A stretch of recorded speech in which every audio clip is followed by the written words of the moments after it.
नमस्ते। दीपावली का पर्व अत्यंत निकट है।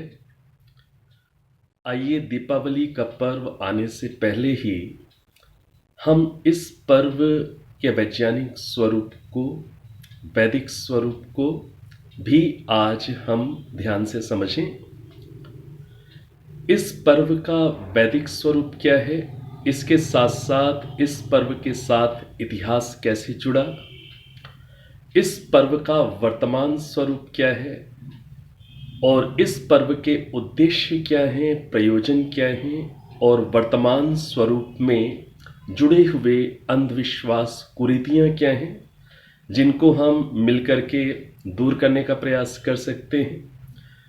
इन सारी बातों को आज हम इस प्रकार से समझने का प्रयास करेंगे कि जिससे आप अपने बच्चों को भी पॉइंट वाइज इस पर्व से संबंधित बातें बहुत एक लॉजिक के साथ, तर्क के साथ आप समझा सकें और जिससे बच्चों की आप एक फेस्टिवल डायरी भी आपने बनवाई होगी तो उस फेस्टिवल डायरी में बच्चों को आप इस पर्व को पहले समझा दें विस्तार से। तत्पश्चात बच्चों को आप कहें कि वो इस पर्व से रिलेटेड बातें जो उन्होंने समझी हैं वो अपनी लैंग्वेज में वो अपने नोट्स बनाएं फेस्टिवल डायरी में और फिर वो आपसे चेक कराएं। तो आइए इस पर्व के स्वरूप को हम समय रहते ही पूर्व ही अच्छे से समझ लें, जिससे कि इस बार हम इस पर्व को और बेहतर ढंग से अपने लिए और समाज के लिए हम बनाने का प्रयत्न कर सकें। तो सबसे पहले इस पर्व का वैदिक नाम, इस पर्व का वैदिक नाम है शारदीय नवसस्येष्टि पर्व। बड़ा लंबा सा नाम लगा, आपको कठिन सा लग रहा होगा।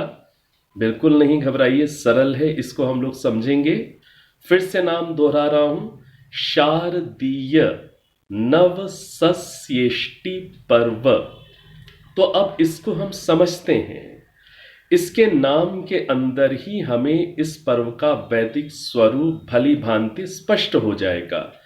तो पहले क्या आया, शारदीय। शारदीय का अर्थ होता है शरद ऋतु में होने वाला। ये जो पर्व है दीपावली, दिवाली का पर्व है, ये कौन सी ऋतु में आता है? ये शरद ऋतु में आता है।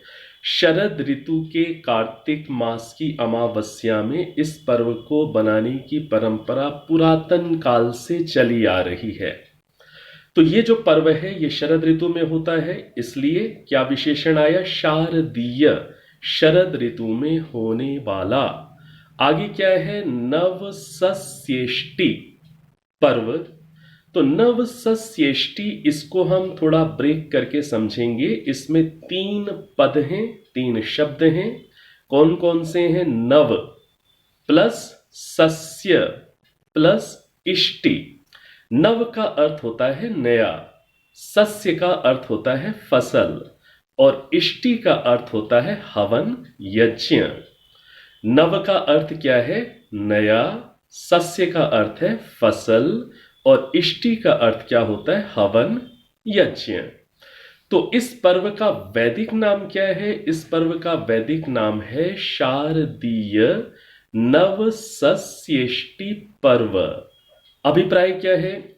शरद ऋतु में आने वाली नई, नव नई, सस्य फसल से किए जाने वाले हवन यज्ञ से संबंधित पर्व। इसको हमने डिफाइन किया वैदिक दृष्टि से। हम इसको कैसे डिफाइन कर रहे हैं? शरद ऋतु में अर्थात शारदीय, शरद ऋतु में आने वाली नई फसल से संबंधित हवन यज्ञ जिस पर्व में किया जाता है उसे शारदीय नवसस्येष्टि पर्व कहते हैं। अब इसको थोड़ा सा हम समझ लेते हैं। देखिए, हमारा देश भारत देश, जिसका पुरातन नाम आर्यवर्त है, यह देश कृषि प्रधान देश है और इस देश के अंदर शरद ऋतु में भी नई फसल का आगमन होता है। इस ऋतु में कौन सी फसल आती है? आप लोग, कई लोग जानते हैं जो थोड़ा ग्रामीण जीवन से जुड़े हुए हैं, इस मौसम में कौन सी फसल आ रही है? धान की फसल आ रही है, जीरी की फसल आ रही है। उसी को हम समझने की भाषा में मैं आपसे कहूं तो इस फसल में धान की फसल, जीरी की फसल अर्थात चावल की फसल आती है। इस ऋतु में चावल आएंगे, खेतों में चावल अब तैयार हैं, पक गए हैं, अब चावल की फसल आ रही है। इसी के साथ साथ इस ऋतु के अंदर क्या आ रहा है? इस समय क्या आ रहा है? बाजरा भी आ रहा है, उड़द भी आ रही है, कपास भी आ रहा है, ये फसलें आ रही हैं। तो आप सोचिए कि एक कृषक ने, एक किसान ने, जिसने बहुत मेहनत की और दिन रात मेहनत करके अपना पसीना बहा करके जब उसकी फसल तैयार होकर के घर में आती है तो उसको कितनी प्रसन्नता होती होगी। तो इस समय ये नव सस्य, नई फसल आने का समय है। तो ये जो नई फसल है, धान चावल की फसल है, बाजरे की फसल है, कपास की फसल है, उड़द की, तिल की, ये जो फसल है, ये फसल ही एक मेहनत करने वाले किसान की क्या है? लक्ष्मी है, उसकी पूंजी है, उसकी संपत्ति है। तो इस फसल रूपी, नव अन्न रूपी लक्ष्मी के आगमन में किसान, कृषक उसका स्वागत करते हैं, उल्लास मनाते हैं, खुशियां मनाते हैं। और एक वैदिक परंपरा है। वैदिक परंपरा क्या है कि हम पहले दूसरों को खिलाते हैं, फिर हम भोजन करते हैं। ये वैदिक परंपरा है। तो जो नई फसल का आगमन हुआ, उस फसल से पहले यज्ञ में, हवन में आहुतियां दी जाती हैं। आहुतियां इसलिए दी जाती हैं कि ये जो लक्ष्मी, ये जो नई फसल रूपी लक्ष्मी प्राप्त हुई है, ये जो अन्न प्राप्त हुआ है, इसकी आहुतियां पहले किसान, कृषक यज्ञ में, हवन में समर्पित करता है कि जिससे प्राणी मात्र के सुख के लिए ये जो मेरा कमाया हुआ जो धन है, ये सर्वप्रथम प्राणी मात्र के सुख के लिए प्रयोग में आए। आप सभी इस बात को जानते होंगे, नहीं तो इसको अवश्य जानिए और इस बात को अच्छे से समझिए कि जो हमारी वैदिक संस्कृति है, वैदिक संस्कृति यज्ञों की संस्कृति है, अग्निहोत्र की संस्कृति है, हवन की संस्कृति है। और जो हवन होता है उसको अग्निहोत्र भी बोलते हैं, उसको यज्ञ भी बोलते हैं। तो जो हवन होता है वो वायुमंडल को शुद्ध करने वाला होता है। हवन वायु को शुद्ध करता है, जल को, वायु को शुद्ध करता है। तो आपने क्या इस बात को आपने बहुत देखा हुआ है अपने जीवन में कि दिवाली के समय क्या होता है? दिवाली के समय हम अपने घरों की शुद्धि करते हैं। क्यों शुद्धि करते हैं? क्योंकि उससे पहले वर्षा काल था। वर्षा काल में घर में नमी थी, वायु भी दूषित हो गई थी, दुर्गंधित हो गई थी, उसमें ह्यूमिडिटी का लेवल बढ़ चुका था और कई प्रकार के जीवाणु, रोगाणु उसमें जन्म ले चुके थे। तो जो वायु दूषित हो गई है उसको भी शुद्ध करना होता है। तो आपने ये परंपरा तो देखी है ना कि घर के अंदर लिपाई पुताई होती है, साफ सफाई होती है, सारा नया रंग होता है, पुताई होती है।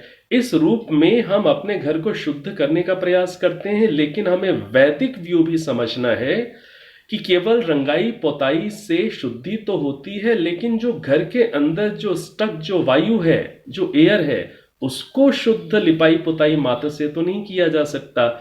उसके लिए हमारी वैदिक परंपरा क्या है, वैदिक संस्कृति क्या है, जो वैज्ञानिक है कि हमें हवन करना होता है, हवन करना चाहिए। और हवन करने से जो घर की जो वायु है वो शुद्ध होती है। तो हवन किया जाता है और उसी समय क्या है, कृषक की नई फसल भी आई है तो वो अपनी नई फसल की आहुतियां भी हवन में समर्पित करते हैं, अग्नि में समर्पित करते हैं। और त्याग भाव से, इदं नमम के भाव से कि ये सब प्रभु का दिया हुआ है, मैं प्राणी मात्र के सुख के लिए मैं अपनी नई इस फसल का भी उसमें समर्पण करूं।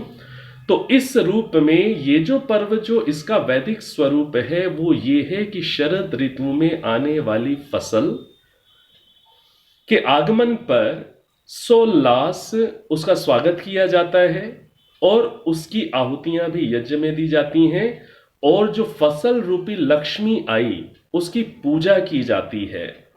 हमने एक वीडियो में ये समझा था कि पूजा शब्द का अर्थ क्या होता है। पूजा शब्द का अर्थ होता है सत्कार करना, और सत्कार करने का अर्थ क्या होता है, उसके साथ यथा योग्य व्यवहार करना, उसका संरक्षण करना। तो जो नई फसल आई है इसको ठीक प्रकार से इसका स्टॉक किया जाता है, ठीक प्रकार से गोदामों में रखा जाता है, और इसी प्रकार से अपने परिवार के लिए और जो भी नीडी लोग हैं उनके सुख के लिए इस फसल का दान भी किया जाता है, उसका सबके सुख के लिए उपयोग भी किया जाता है। ये है फसल रूपी लक्ष्मी का यथार्थ पूजन, वैदिक दृष्टि में आपके सामने रख रहा हूं। तो अब इस चीज को समझना है कि फसल के आगमन पर खुशी भी मनाई गई, यज्ञ तो करना ही था क्योंकि वर्षा ऋतु समाप्त हुई थी, वायुमंडल की शुद्धि करनी थी, तो उसमें नव अन्न की आहुतियां भी डाली गईं, और व्यापक स्तर पर अपनी खुशी को प्रदर्शित करते हुए और उसके साथ साथ वायुमंडल को शुद्ध करने की दृष्टि से घृत के दीपक भी जलाने की परंपरा रही हमारे देश के अंदर। गौ घृत के दीपक जलाने की परंपरा। अब ये आज के जमाने में तो बड़ा कठिन है कि शुद्ध गाय का घी कहाँ से मिले और उसके दीपक जलाना। तो ये तेल के, शुद्ध तेल के, सरसों के तेल से तिल के तेल के दीपक जलाने की परंपरा ये भी बहुत अच्छी है। जो शुद्ध सरसों का तेल है और तिल का तेल है उससे यदि हम दिए जलाते हैं, अपने घर के आसपास सजाते हैं और आस पड़ोस में भी बांटते हैं, तो इस प्रकार से भी जो वायुमंडल है वो शुद्ध होता है। तो इस चीज को हम समझ रहे हैं कि जो वैदिक दृष्टि है इस पर्व की वो क्या है, वायुमंडल को शुद्ध करने की है दृष्टि, और उसके साथ साथ जो नई फसल रूपी लक्ष्मी आई है उसका पूजन, उसका संरक्षण और उससे आहुति त्याग पूर्वक देने की लिए ये पर्व मनाया जाता रहा।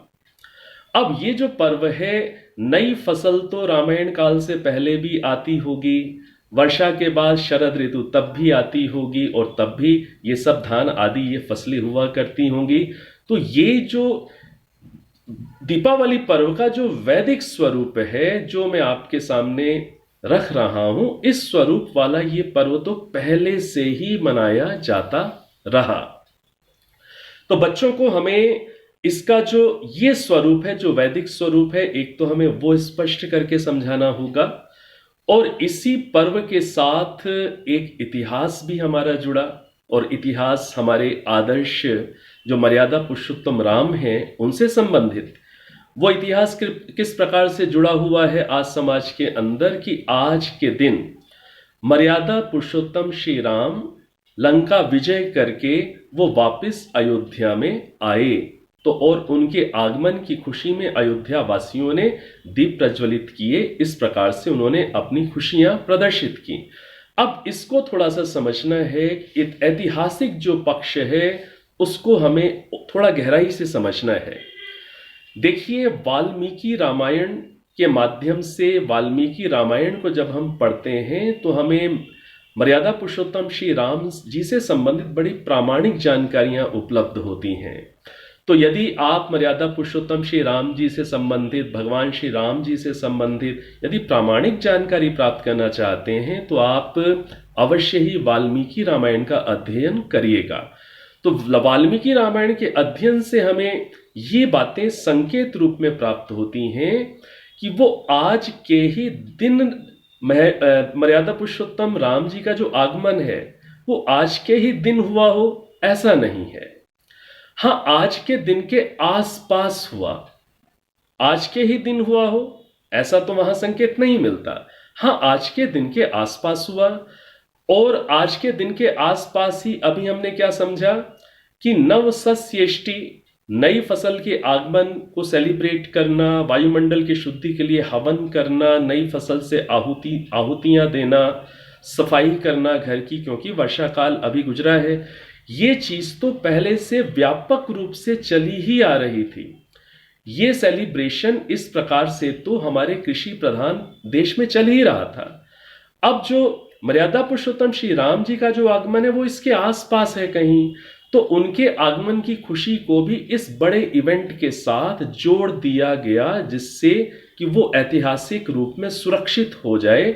इस बड़े इवेंट के सेलिब्रेशन के साथ वह सेलिब्रेशन भी हमारी देश की परंपरा में रच बस जाए, उसको साथ जोड़ दिया गया। तो उसको साथ जोड़ दिया गया है और ये हमारे लिए बहुत अच्छी चीज है कि आज हम इसके वैदिक स्वरूप को भी समझते हुए मर्यादा पुरुषोत्तम श्री राम जी ने जो विजय प्राप्त की है, जो उन्होंने दुष्ट प्रवृत्तियों पर विजय प्राप्त की है और सत्य को प्रकाशित किया है, उसका भी हम स्मरण करते हैं और उसके लिए भी हम खुशियां मनाते हैं। तो ये अभी हमने समझा वैदिक स्वरूप क्या है और ऐतिहासिक स्वरूप, और उसमें थोड़ा सा मैंने आपको ऐतिहासिक पक्ष बताया कि आसपास आगमन हुआ, लेकिन वो इस बड़े इवेंट के साथ जोड़ करके रख दिया गया, जिससे कि वो चीज भी हमारे देश की परंपरा, इस मुख्य परंपरा के साथ स्थायी हो जाए। तो ये बहुत अच्छी बात है। तो ये हमने बातें समझी हैं। अब इस चीज को भी समझना है कि इस पर्व का मुख्य उद्देश्य हमें क्या समझ में आ रहा है। इस पर्व का मुख्य उद्देश्य हमें वायुमंडल का शोधन समझ में आ रहा है। इसी के साथ साथ जो लक्ष्मी रूपी अन्न प्राप्त हुआ है उसका सदुपयोग समझ में आ रहा है। अब इसी पर्व के साथ कुछ भ्रांतियां भी जुड़ी हुई दिखती हैं समाज के अंदर। धीरे धीरे जैसे जैसे लोग बुद्धिजीवी बन रहे हैं, जैसे जैसे लोग थोड़ा सा विशेष रूप से अध्ययन कर रहे हैं या चिंतनशील बन रहे हैं, तार्किक बन रहे हैं, तो अब लोग इन बातों को समझने लग गए हैं। लेकिन फिर भी आप इस प्रकार की परंपराएं समाज में कहीं देख सकते हैं। कुछ कल्पनाएं, किस प्रकार की कल्पना एक है समाज के अंदर कि अभी तो हमने ये समझा ना कि जो लक्ष्मी, कौन सी लक्ष्मी? फसल रूपी लक्ष्मी, नए अन्न रूपी लक्ष्मी, वो संपत्ति है किसान की, वो लक्ष्मी है वास्तविक। लेकिन आपको ये भी सोच मिलेगी समाज के अंदर कि आज के दिन लोग घरों के दरवाजे खोल करके रखते हैं और कई लोग प्रयास करते हैं कि रात भर वो दरवाजे खुले रहें, और उनके मन में क्या एक मान्यता है या क्या धारणा है कि जो लक्ष्मी देवी जी हैं वो आज भ्रमण के लिए निकलेंगी और जो उनको घर अच्छा लगेगा वो उसमें प्रवेश कर लेंगी, और जिस घर में लक्ष्मी देवी जी प्रवेश कर लेंगी वो घर फिर आगामी साल भर वो समृद्ध रहेगा। तो इस आस में व्यक्ति जगते हैं, घर के दरवाजे खुले रखते हैं कि मेरे घर में ऐसा ना हो कि लक्ष्मी देवी बाहर आए और दरवाजा बंद हो तो वो कहीं चली ना जाए। तो इस आस में कि मुझे घर के दरवाजे खुले रखने हैं और जगना है उनके स्वागत में, मुझे कहीं नींद ना आ जाए, इसके लिए अपने आप को जगाए रखने के लिए फिर वो अपने आप को गलत इंटरटेनमेंट में भी डाल देते हैं, जुआ खेलते हैं, ताश खेलते हैं, कुछ नशे भी करने लग जाते हैं, इस आस में कि हम जैसे भी अपने आप को जगा करके रखें और जब माँ लक्ष्मी आए, लक्ष्मी देवी आए तो हमारे घर में प्रवेश कर जाएं। अब आप आराम से सोचिएगा इस विषय में, क्या ये आपको एक कल्पना युक्त बात नहीं लगती? क्या इस प्रकार की धारणाओं को क्या आप अंधविश्वास की कोटि में नहीं डालेंगे? आप आराम से सोचिएगा। और जो लक्ष्मी का जो स्वरूप, वैदिक स्वरूप मैंने आपके सामने रखा, क्या वो स्वीकार करने योग्य नहीं है? क्या वो तार्किक नहीं है? क्या वो वास्तव में एक कृषि प्रधान देश में नहीं घटना घटती होगी? आराम से सोचिएगा। हम अपने बच्चों को यदि अच्छे एक्सप्लेनेशंस देंगे, ठीक प्रकार से बातों को समझाएंगे, तो हमारे बच्चे अपनी संस्कृति से जुड़ेंगे, वैदिक संस्कृति से जुड़ेंगे, और वैदिक संस्कृति से जुड़ करके वो वैदिक संस्कृति को तार्किक ढंग से दूसरों को समझाने के योग्य बनेंगे। और यदि हम इस प्रकार की काल्पनिक बातों को बच्चों को समझाएंगे, और छोटा सा मासूम बच्चा तो मान भी लेता है, लेकिन जैसे जैसे बच्चा ग्रो होता है, बड़ा होता है, फिर उसके मन में आने लग जाते हैं प्रश्न कि उसने तो कभी नहीं देखा कि कभी लक्ष्मी इस रूप में देवी किसी के घर में रात्रि में प्रवेश की हो। हाँ, जुआ खेलना, ताश खेलना, इस प्रकार की चीजें, इस कल्पना को यथार्थ रूप देने के प्रयास में ये घटनाएं तो दिखती हैं समाज के अंदर। तो ये जो स्वरूप है, जहां पर कल्पनाओं का सम्मिश्रण है, जहां पर कहीं पर अंधविश्वास का सम्मिश्रण हो गया है, उसे हमें बहुत बहुत ही खुले दिल से समझना होता है और बड़े प्रेम से अन्यों को, विशेष रूप से नई जनरेशन को समझाना होता है, जिससे कि हमारी जो नई जनरेशन है अपनी इस संस्कृति के ऊपर गर्व कर सके और वो अपने स्कूल कॉलेजेस में दूसरे मत मतांतर, दूसरे भाई बहनों को भी अपनी वैदिक संस्कृति की वैज्ञानिकता को, यथार्थता को समझा सके। ये हम बड़ों का कर्तव्य बनता है। हमें बच्चों को यथार्थ चीजें समझानी है। काल्पनिक और अंधविश्वास से युक्त चीजें बच्चे नहीं मानेंगे, बड़े होकर के तो बिल्कुल नहीं मानेंगे। उनको हम यदि बचपन से ही थोड़ा अच्छे एक्सप्लेनेशंस दे दें, ठीक प्रकार का विवरण दे दें, तो ये उनके लिए बहुत अच्छा है, हमारी भावी नई जनरेशन्स के लिए बहुत अच्छा है। तो इस पर कृपया मेरी बातों को थोड़ा सा हृदय खोल करके बहुत उदार मन से इस पर विचार करिएगा। तो हमने जो पर्व है, इस पर्व का वैदिक स्वरूप समझा कि इस पर्व का वैदिक स्वरूप तो वायुमंडल की शुद्धि है। इस पर्व में तो हमें हवन करना चाहिए। कई बार व्यक्ति को ऐसा लगता है कि हमें तो हवन आता नहीं है। कोई बात नहीं, आपको सारे मंत्र नहीं आते हैं, कोई बात नहीं, लेकिन आपने कहीं हवन होता हुआ देखा तो हुआ है। तो हवन में क्या करते हैं, अग्नि प्रज्वलित करते हैं और अग्नि में घी की आहुतियां डाली जाती हैं और जड़ी बूटियों का जो मिक्सचर होता है, सामग्री होती है, उसकी आहुतियां डाली जाती हैं और ये वायुमंडल में सूक्ष्म होकर के फैलती हैं और वायुमंडल को शुद्ध कर देती हैं, बहुत अच्छा वातावरण बना देती हैं। तो हमें मान लीजिए मंत्र नहीं आते सारे, हमें यदि हवन की सारी विधि नहीं आती, कोई बात नहीं, उसको धीरे धीरे आप आगे सीखिएगा। लेकिन आपको गायत्री मंत्र आता होगा, ओम भूर्भुवः स्वः, ये वाला मंत्र आता होगा, तत्सवितुर्वरेण्यम भर्गो देवस्य धीमहि धियो यो नः प्रचोदयात्। तो ये गायत्री मंत्र है, ये मंत्र आपको आता है तो आप इस मंत्र से ही मात्र आहुतियां देते रहिए, अग्नि प्रज्वलित करिए, उसमें गाय का घी मिल जाए तो बहुत अच्छी बात है, नहीं तो और भी कोई शुद्ध घी मिलता है उससे आहुतियां दीजिए, जड़ी बूटियों के मिक्सचर से आहुतियां दीजिए। और यदि आपको गायत्री मंत्र भी नहीं आता तो भी बिल्कुल घबराने की बात नहीं है, आप केवल ओम बोलकर ओम स्वाहा ऐसे करते हुए आप घी की और सामग्री की आहुतियां समर्पित करें। देखिए कितना अच्छा वातावरण घर के अंदर बनेगा, कितनी अच्छी वाइब्रेशंस आएंगी और कितना आप अपने आप को एनर्जेटिक फील करेंगे और बहुत अच्छा महसूस करेंगे। ये जो हवन है, अग्नि में घी की और जड़ी बूटियों की जो आहुतियां देना है, आप करके देखिएगा। ये स्ट्रेस को और तनाव को दूर करने वाली एक बहुत अचूक टेक्निक है।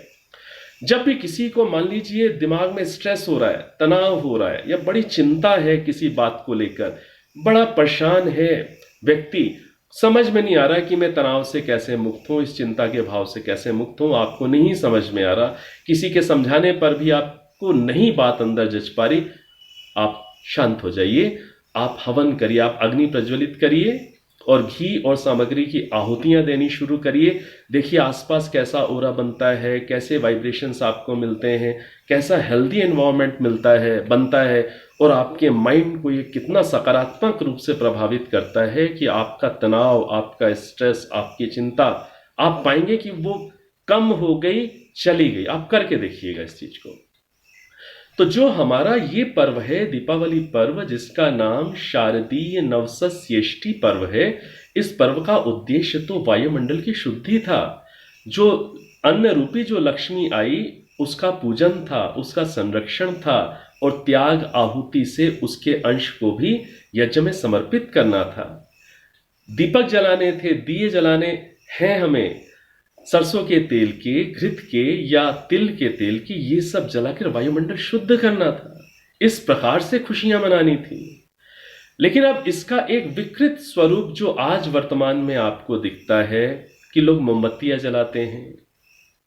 आप देखिए, आप जब मोमबत्ती जलाते हैं और यदि आप उसे फूंक मार करके बुझाएं तो बुझाने के बाद जो मोमबत्ती का स्मोक जो उठता है, कैसा लगता है आपको? उसमें सुगंध लगती है, उसमें कितनी दुर्गंध होती है, वो कितना अधिक उसमें कार्बन डाइऑक्साइड और कार्बन मोनोऑक्साइड की मात्रा होती है, वो कितना वातावरण को अशुद्ध करता है।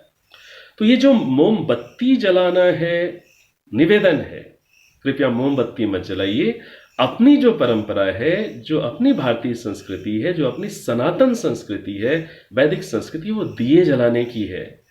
तो मोमबत्तियां कृपया नहीं जलाइएगा। आस पड़ोस में कोई भाई बहन यदि भोले हैं, नहीं जानते हैं, साइंस को नहीं समझ पा रहे हैं, उनको भी प्यार से बताइए कि भाई मोमबत्ती की जगह आप दिए जला लीजिए। अगली जो चीज है कि अब ये जो पटाखे चलाना एक खुशी को प्रदर्शित करने का ये जो प्रकार है कि जिससे वायुमंडल प्रदूषित हो जाए, नहीं। अब हमें आज जो हमारा पूरा विश्व, इसका वायुमंडल जिस स्तर पर दूषित हो चुका है, नहीं, हम सब समझदार लोग हैं और इवन हमारे घर के छोटे छोटे बच्चे इस बात को समझते हैं। बहुत प्यारे प्यारे बच्चे हैं, बड़े इंटेलिजेंट बच्चे हैं ये, और ये समझते हैं कि नहीं, अब हमें वायुमंडल को प्रदूषित नहीं करना है, ये इतना बिगड़ चुका है कि अब जीने योग्य नहीं है, अब हमें इसका संरक्षण करना है। तब अब हमें कोई भी ऐसे पटाखे, क्रैकर्स, निवेदन है आप विचारिएगा, आप उनको अवॉइड करिए। और बच्चे तो बहुत समझदार हैं, बच्चे कई बहुत समझदार प्यारे बच्चे हैं, और वो नहीं चलाते, नहीं चलाएंगे। इवन वो दूसरों को समझाने वाले बच्चे हैं हमारे। तो बच्चे भी दूसरों को समझाएं, अपने फ्रेंड्स को समझाएं कि इस रूप में हमें वायुमंडल को प्रदूषित नहीं करना। बहुत अच्छे बच्चे हैं ये। तो इस रूप में हम वायुमंडल को प्रदूषित ना करें। वायुमंडल को अच्छा बनाने के लिए हम प्लांटेशन करें, हम वृक्षारोपण करें, अच्छे छोटे छोटे फूलों के पौधे लगाइए, वृक्ष लगाइए, प्लांटेशन करिए, हवन करिए, दिए जलाइए, खुशियां बांटिए। इस रूप में हम इस पर्व को बनाएं। तो हम मोमबत्तियां ना जलाएं और फिर अपने देश के बने हुए दीपक जलाएंगे आप, तो अपने देश के बने हुए जो दिए बनाने वाले लोग हैं उनको रोजगार मिलता है, वो समृद्ध बनते हैं। तो इस रूप में हम अपने देशवासियों की भी सहायता करें कि अपने देश में बने हुए हम मिट्टी के दीपक जलाएं, घृत या तेल को हम प्रयोग करें। और यदि आप थोड़ा सा और भी प्रयास कर पाए, देखिए खुशियां बांटने से हमें और अधिक हमें मिलती हैं। आज समाज में ऐसे भी बहुत सारे लोग हैं जो दीपक नहीं खरीद सकते, जो तेल नहीं खरीद सकते, जो बातें नहीं खरीद सकते। तो आप बहुत ही उदार हृदय के लोग हैं। तो ऐसे लोग जो दीपक नहीं खरीद सकते, जो इस रूप में खुशियां नहीं मना सकते, यदि आप ऐसे लोगों को भी, उनको दीपक है, तेल है, बाती है, यदि आज के दिन में आप उन्हें बांटें, उन्हें गिफ्ट करें, तो ये बहुत अच्छी परंपरा होगी। और इसी के साथ साथ यदि आप थोड़ा सा किन्हीं को ये सिखा सकें कि ओम स्वाहा करके कैसे हवन करना है, गायत्री मंत्र करके मात्र कैसे हवन हो सकता है, यदि ऐसे हम थोड़ा घी भी लोगों को दें, सामग्री आदि दें, और थोड़ा सा यदि उन्हें हवन करके भी हम बताएं, सिखाएं, तो ये बहुत ही वायुमंडल को शुद्ध करने वाली चीज़ें हैं। जो हम स्वयं हैं, हमारा परिवार है, हमारे भाई बहन हैं, आस पड़ोस है, सारा विश्व हमारा परिवार है, उन सब के लिए स्वास्थ्य वर्धक, उनको निरोगता देने वाली ये प्रक्रिया है, परंपरा है। तो इस रूप में भी आप कर सकते हैं। इसी प्रकार से कई ऐसे लोग होते हैं जिनको आप जैसी सारी सुविधाएं नहीं मिल पाई, आप जैसे माता पिता, भाई बहन जिनको नहीं मिल पाए, जो जीवन में ऐसे कहीं अकेले हैं, तो आज के दिन कभी ऐसे आश्रमों में जाइए, कभी ऑर्फनेजेस में जाइए, कभी अनाथालयों में जाइए, वहाँ दीपक दीजिए, वहाँ पर बांटिए, उनके लिए खाने के लिए चीज़ें लेकर के जाइए, और खाने के लिए चीज़ों में फल लेकर के जाइए, खजूर लेकर के जाइए, जो नेचुरल चीज़ें हैं। जो मिठाइयाँ हैं, मिठाइयों में आज के ज़माने में दूध से बनी हुई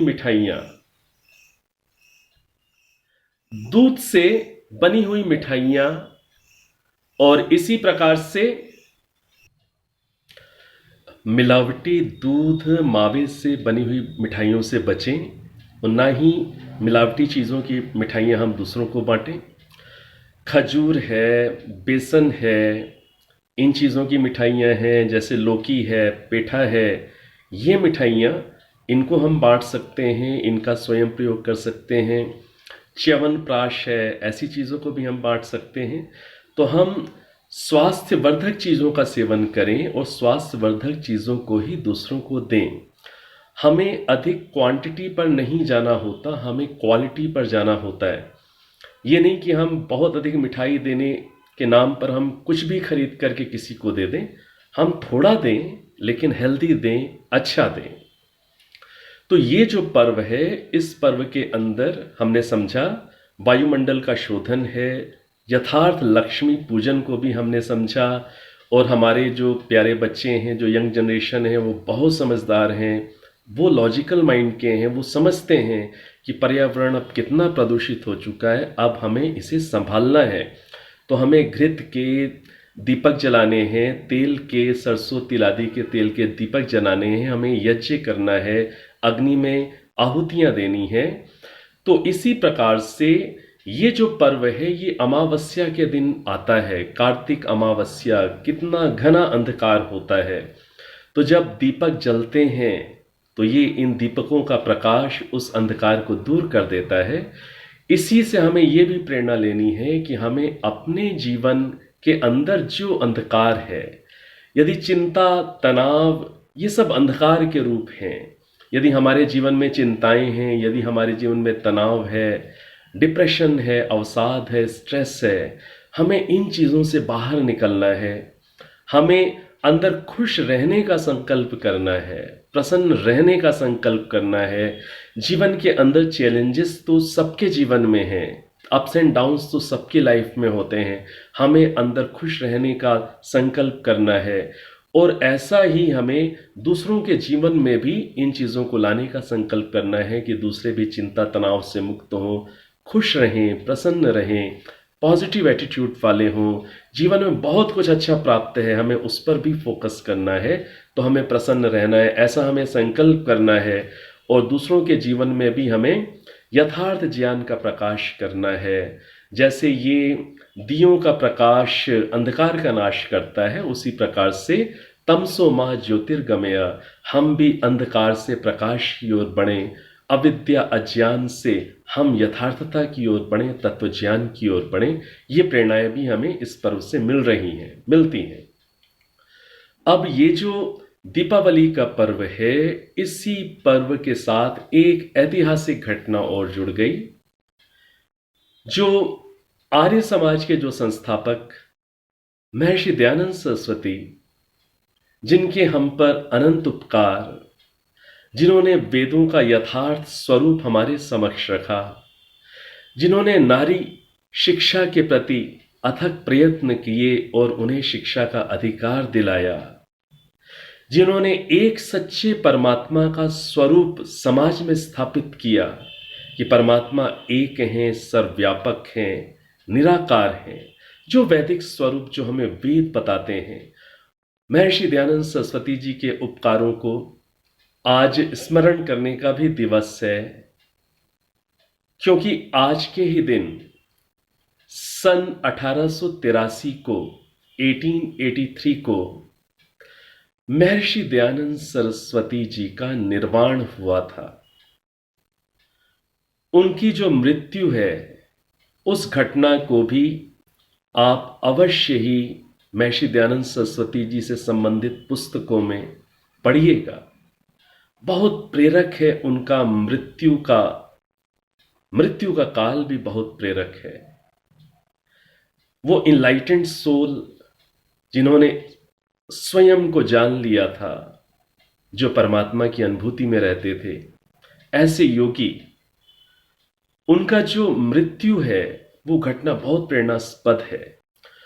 उन्होंने होश में रहते हुए, बहुत बड़ी चीज होती है, होश में रहते हुए उन्होंने इस शरीर से प्राण त्यागे थे।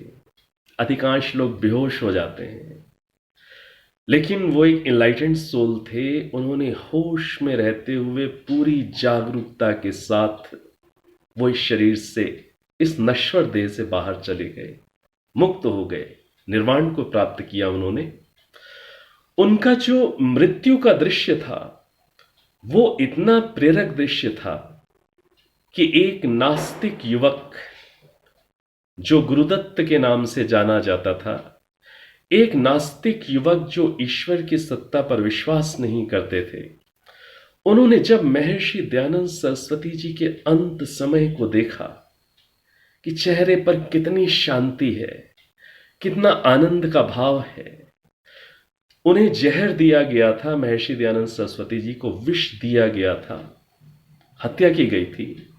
तो विष का जो प्रभाव है उनके पूरे शरीर में, पूरे चेहरे पर सर्वत्र फफोले फोड़ों के रूप में फूटा था वो विष। इतनी इतनी पीड़ा और कष्ट वाली शारीरिक स्थिति में भी उनका मन शांत था। उनके चेहरे पर शांति थी, समता थी, समर्पण था, एक सच्चे ईश्वर के प्रति शरणागति थी। इस अलौकिक दृश्य को कि कोई व्यक्ति इतने शारीरिक कष्ट में भी इतना अंदर शांत और आनंदित हो सकता है और होश में रहते हुए इस शरीर से बाहर जा सकता है, इस घटना को देख करके गुरुदत्त नाम के वो युवक आस्तिक बने और महर्षि दयानंद सरस्वती जी के बहुत बड़े भक्त बने, अनुयायी बने। बाद में पंडित गुरुदत्त विद्यार्थी के नाम से प्रसिद्ध हुए, बहुत बड़े स्कॉलर बने। तो जिस प्रकार से महर्षि दयानंद सरस्वती जी ने जीवन भर ज्ञान का दीपक प्रज्वलित किया, ज्ञान की ज्योति जलाई, और उनकी जो मृत्यु थी वो भी जीवन देने वाली बन गई, आस्तिकता का वरदान देने वाली बन गई। तो ऐसी अलौकिक मृत्यु और अलौकिक जीवन जीने वाले महर्षि दयानंद सरस्वती जी के स्मरण का भी दिवस है। उनकी मृत्यु अजमेर में हुई सन 1883 में। उनका जन्म टंकारा गांव में गुजरात में हुआ सन 1824 में। तो जो उनकी मृत्यु अजमेर में हुई 1883 में, वो हुई भिनाय कोठी में। ये जो दृश्य गुरुदत्त नाम के युवक ने देखा, अंदर हॉल में जिसमें वो निवास कर रहे थे, खिड़की से झांक करके देखा कि एक व्यक्ति मृत्यु का वर्ण कैसे करता है, कितने उल्लास से करता है, कितनी योजना से करता है, कितनी शांति से करता है, समता से करता है, समर्पण से करता है। ये दृश्य जो उन्होंने मृत्यु का देखा था, ये दृश्य था भिनाय कोठी का। अजमेर में भिनाय कोठी, जहां महर्षि का निर्माण हुआ, मृत्यु का जहां उन्होंने आलिंगन किया और मुक्त हो गए। और महर्षि दयानंद सरस्वती जी का जीवन क्रांतिमय जीवन। उन्होंने समाज को सुधारने के साथ साथ वेदों का यथार्थ स्वरूप रखा, और इससे पहले उनकी योग की उच्च अवस्था, क्योंकि वो एक योगी थे, बाद में एक समाज सुधारक। व्यक्ति पहले अपने अंदर क्रांति लाता है, तब जाकर समाज में क्रांति करता है। तो उन्होंने ये भी कह दिया था अपने भक्तों को कि मेरे शरीर की जो राख है, जो अस्थियां हैं, वो कभी किसी नदी में प्रवाहित नहीं करना। अशुद्ध होती हैं, नदियों का जल अशुद्ध हो जाता है, गंगा अशुद्ध हो जाती है। उन्होंने कहा था कि मेरे शरीर की जो भस्म होगी, जो बची हुई अस्थियां होंगी, वो किसी खेत में डाल देना, खाद बनेंगी, वो भी काम आएंगी, उपजाऊ भूमि बनाएंगी। तो महर्षि दयानंद सरस्वती जी की शरीर की राख और अस्थियां जहां पर बिखेरी गईं, जिस खेत में बिखेरी गईं, वो जो जगह है वो ऋषि उद्यान के नाम से प्रसिद्ध हुई। तो अजमेर के अंदर ऋषि उद्यान एक ऐतिहासिक जगह, आना सागर के किनारे पुष्कर मार्ग पर ऋषि उद्यान वो जगह है जहां पर महर्षि के शरीर की राख और अस्थियां बिखेरी गईं। वहीं पर फिर यज्ञशाला बनाई गई। तो वो जो ऋषि उद्यान जगह है वो दर्शनीय है। महर्षि दयानंद सरस्वती जी की वस्तुएं, वो किन वस्त्रों को पहना करते थे, उनकी लेखनी है, उनकी संचिका है, पुस्तक है, उनके नाखून को काटने वाली चीजें हैं, उनका सामान संग्रहालय वो वहीं पर है। आप ऋषि उद्यान में महर्षि दयानंद जी के द्वारा प्रयोग की गई वस्तुओं को देख सकते हैं, उनके वस्त्र देख सकते हैं, उनकी हैंड राइटिंग देख सकते हैं, उनका साफा पगड़ी देख सकते हैं, उनका नाखून काटने का औजार देख सकते हैं, उनका छोटा सा चाकू देख सकते हैं। उनकी दैनिक प्रयोग की वस्तुओं को वहां संग्रहालय के रूप में रखा गया है, आप वहां उन्हें देख सकते हैं। तो उनकी मृत्यु हुई भिनाई कोठी में, वो भी दर्शनीय स्थल है। और ऋषि उद्यान बहुत बड़ा, बहुत सुंदर रमणीक स्थान, उसको देखिएगा, कभी संग्रहालय में जाइएगा तो देखिएगा उस संग्रहालय को। वहां पर गुरुकुल भी चलता है, बहुत सुंदर जगह है ऋषि उद्यान, आना सागर के किनारे, पुष्कर मार्ग, अजमेर। और भिनाई कोठी भी देखिएगा जहां पर ऋषि ने देह त्याग किया। तो आज के दिवस हम महर्षि दयानंद सरस्वती जी, जो इतने महान योगी हुए, वेदोद्धारक हुए, समाज सुधारक हुए, आज उनके जीवन से भी प्रेरणा लेते हुए हम भी स्वयं को जाने, आत्मनिष्ठ बने, परमात्मा को अनुभव करें। हम भी अपने जीवन के लक्ष्य को समझते हुए उस मुक्ति के मार्ग पर आगे बढ़ें, जिस मार्ग पर हमारे ये पूर्वज आगे गए, हमारे ऋषि आगे गए। हम भी बंधनों से छूटे, हम भी मुक्त हो, और केवल स्वयं ही ना छूटे, दूसरों को भी बंधनों से छुड़ाने वाले हो, दूसरों को भी मुक्ति के मार्ग पर आगे ले जाने वाले हो।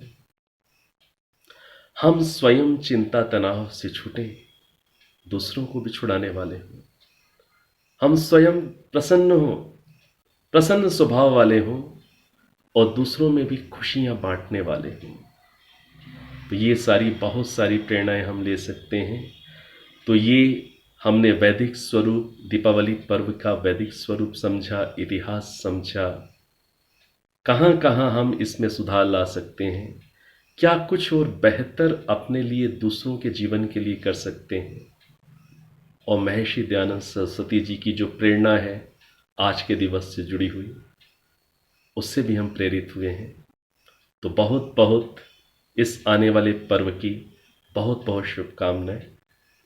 हम सबका जीवन तमस से, अंधकार से मुक्त हो, ज्ञान के आलोक में आलोकित हो, और हम अपनी संतानों को बहुत अच्छी शिक्षाएं दें, उनको जीवन का सत्य मार्ग दिखाएं, उनकी भी सफलता हो जीवन की, और हमारा भी जीवन सफल हो।